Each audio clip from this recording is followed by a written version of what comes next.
Manufacturing association પૂનામાં છે. એમણે એવા 12 વ્યક્તિઓ શોધ્યા હતા. 12 કેમ?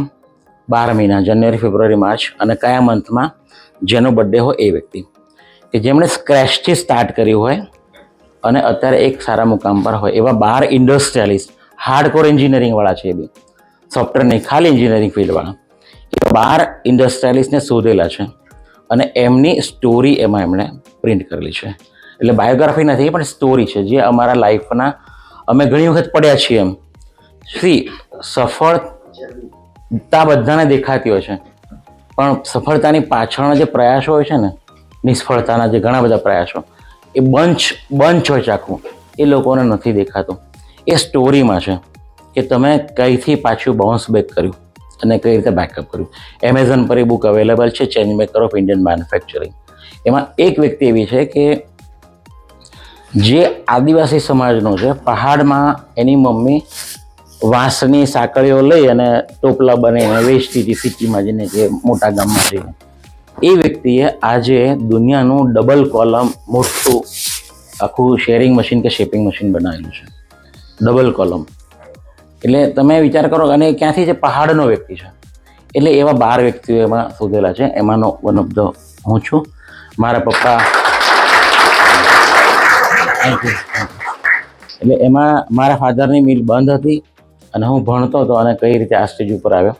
અને એ વ્યક્તિએ એક વખત મને ફોન કર્યો કે અરવિંદભાઈ મિલના હે. તો હું જલ્દી મળતો નથી કોઈ કારણસર, ને આવા બધામાં તો ખાસ નથી જ મળતું. પણ એ આવી ગયા અમારી ફેક્ટરી કે મુझे મિલના હે આજ કાજી. એટલે પછી કોઈ રેફરન્સ આપ્યો હશે તો અમે આખી રાત બેસીને મેં એની સાથે ચર્ચા કરી. એ ચર્ચા એણે સ્ટોરીમાં કન્વર્ટ કરી. He is a story Taylor. તો એ બુક આપને ત્યાંથી મળી શકે જો તમે લો છો. તમને ઘણું ઇન્સ્પિરેશન મળશે એમાંથી. એવા ઘણા એક્ઝામ્પલ છે. બેડ ડેપ્ટ આપણે થઈએ છીએ જ્યારે તમે સ્કેલને તરફ જાઓ ને, સર્વાઈવલ પછીના સ્ટેજમાં આવે લોન લેવાની વાત આવે કે હવે લોન લઈને થોડું મોટું કરીએ, અને ત્યાં આગળ આપણે પ્રેશરમાં આવી જઈએ કે હવે વ્યાજ ભરવું પડશે. સી એન્ટરપ્રેનરની જર્ની છે ને પોતાના માટે હોતી જ નથી.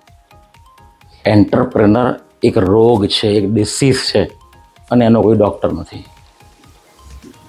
એન્ટરપ્રેનર ક્યારે પૈસા કમાતો જ નથી.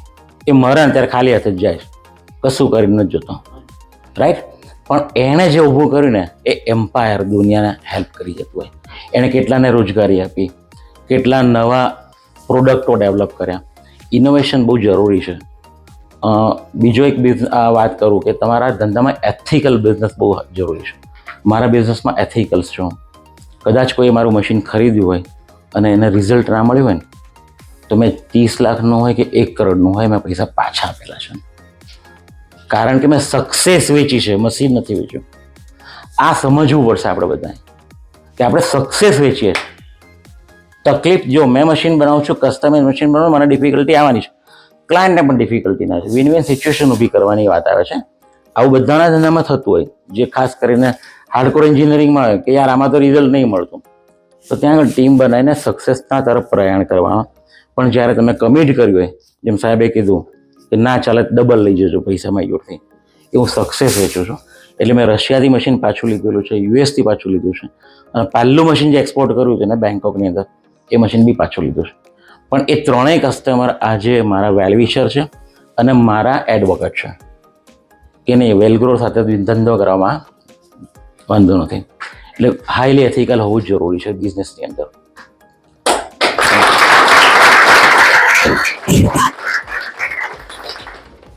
Okay, thank you.